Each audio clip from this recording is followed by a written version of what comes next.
强攻烈士，死去！唐三藏，今天就是你！师傅，不服！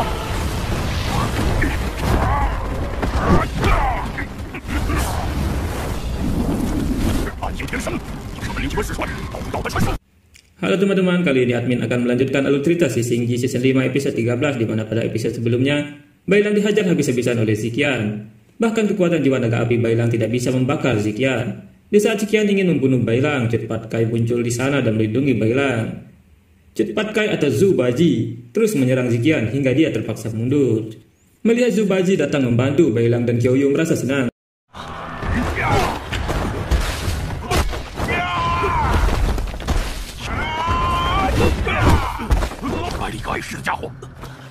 Tapi Ausu kesal karena Zubaji baru muncul. Saat itu terlihat Tan Sansang masih bertahan dari serangan mayat hidup dan dia melihat Zubaji telah datang. Zubaji mengatakan bahwa dia malu untuk menemui gurunya karena dia merasa bersalah. Tan Sansang menanyakan apa yang dilakukannya sehingga dia merasa bersalah. Cut Patkai meminta maaf karena dia mungkin tidak bisa ikut melanjutkan perjalanan lagi. Cut Patkai juga mengatakan bahwa dia sudah menjadi babi yang akan mati. Dia kemudian menunjukkan matanya yang tidak bisa melihat sehingga sulit baginya untuk menghindari kematian. Melihat mata Baji yang buta itu, mereka semua terkejut. Sambil bertarung, Tan Sansang bertanya tentang masalah apa yang dibuat oleh Baji. Cut Patkai tidak menjawab pertanyaan gurunya dan hanya mengatakan bahwa sebelum dia mati, dia ingin melakukan hal besar dengan membunuh Dewa Surgawi Bayangan Gelap. Cut Patkai kemudian menyerang Jikian, tapi dengan mudah Jikian menahan serangan Cut Patkai dan dengan pukulannya, Jikian menghajar Cut Patkai hingga terpental.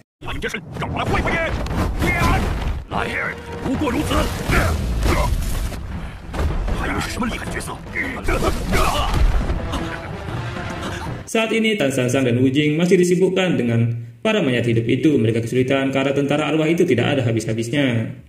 Mereka kemudian berencana mematahkan mantra sihir itu dan menurut Tan Sansang bahwa orang yang menggunakan teknik sihir sebagian besar tidak mahir dalam pertarungan fisik. Mereka kemudian berencana menerobos pasukan mayat hidup itu, tapi meski mereka mencoba, kepungan pasukan arwah itu sulit ditembus.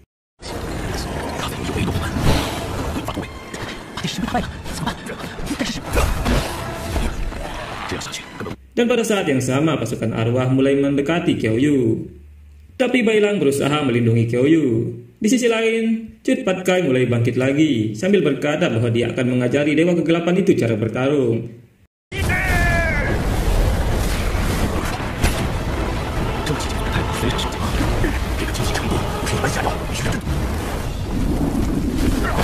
Cut Patkai mulai meningkatkan kekuatannya dengan mengumpulkan ki dari alam. Melihat tingkat pengumpulan ki yang besar itu, Jikian mulai waspada pada Cut Patkai dan melihat itu Tan Sansang berpikir, sangat jarang Baji bersikap seperti itu.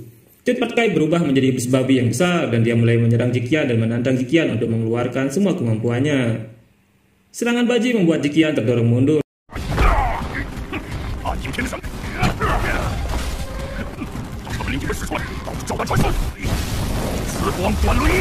Dan Jikian merasa kesal lalu dia menggunakan teknik materai roda berputar cahaya ungu.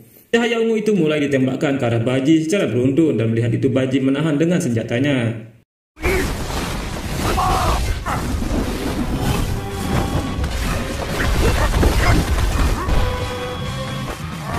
Lalu dia melempar senjatanya ke arah Jikian tapi itu berhasil dihindari olehnya.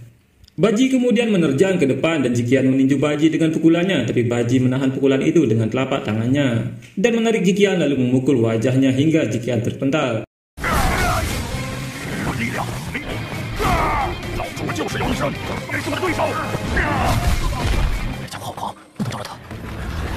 Di sisi lain terlihat Bailang sedang kerepotan menghadapi pasukan arwah yang terus berdatangan untuk menangkap Kyoyu. Bailang akhirnya mengeluarkan jiwa naga api untuk menghentikan serangan pasukan arwah yang terus mendekat.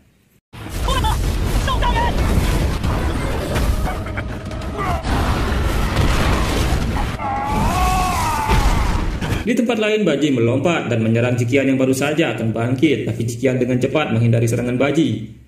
Tapi Baji tidak berhenti, dia terus menyerang hingga Jikian benar-benar terdesak.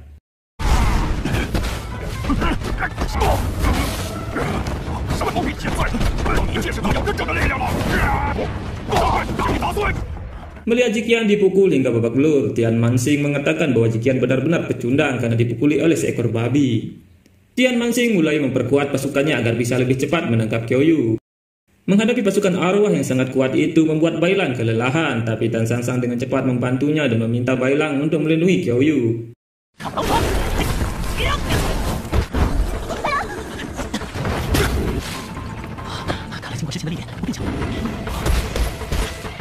Sedangkan dia akan berusaha mematahkan mantra sihir itu bersama Wu Jing.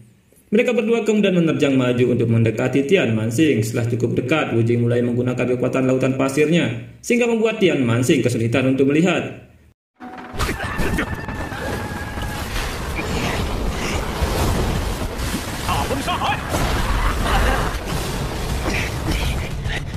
Memanfaatkan hal itu, Tan San Sang menerjang ke depan untuk melawan Tian Manxing, tapi ternyata Tian Manxing sudah mempersiapkan pasukan pemanah di belakangnya. Semua panah itu terbang ke arah Tan San Sang dan mengenai tubuh Tan San Sang sehingga membuat dia terjatuh.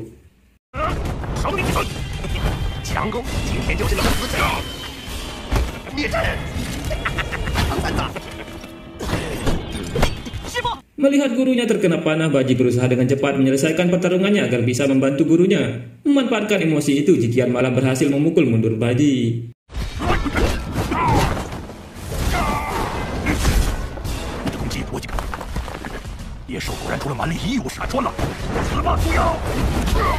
Tian Manxing bersiap membunuh Tan San Sang yang sedang terkapar, tapi tiba-tiba saja tubuh Tan San Sang berubah menjadi pasir.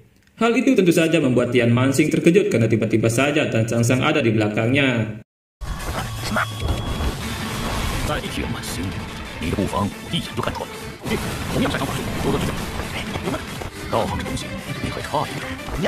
Tan San Sang dengan cepat menghajar Tian Manxing dengan tinjunya hingga Tian Manxing jatuh tersungkur. Semua pasukan arwah miliknya juga ikut menghilang dan saat itu terlihat Baji masih bertarung dengan Ziqian.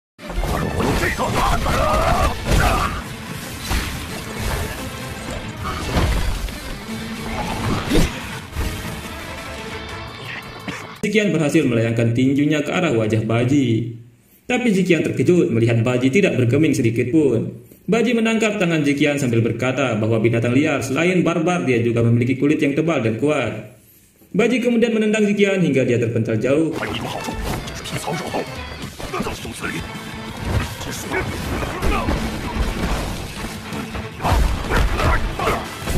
Ketika Ziqian bangkit, Baji menangkapnya dan membantingnya berkali-kali ke tanah, lalu melemparnya hingga membentur dinding batu.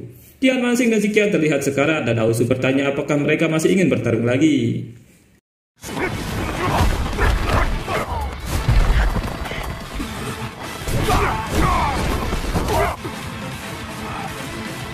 Tapi tiba-tiba saja ada angin yang mengelilingi mereka dan Bailang merasakan aura yang tidak nyaman dari angin itu. Tan San Sang mengatakan bahwa ini adalah musuh yang kuat, mereka harus berhati-hati. Tiba-tiba dari awan gelap itu muncul seorang dewa surgawi bayangan gelap yang akan menangkap Qiao Yu.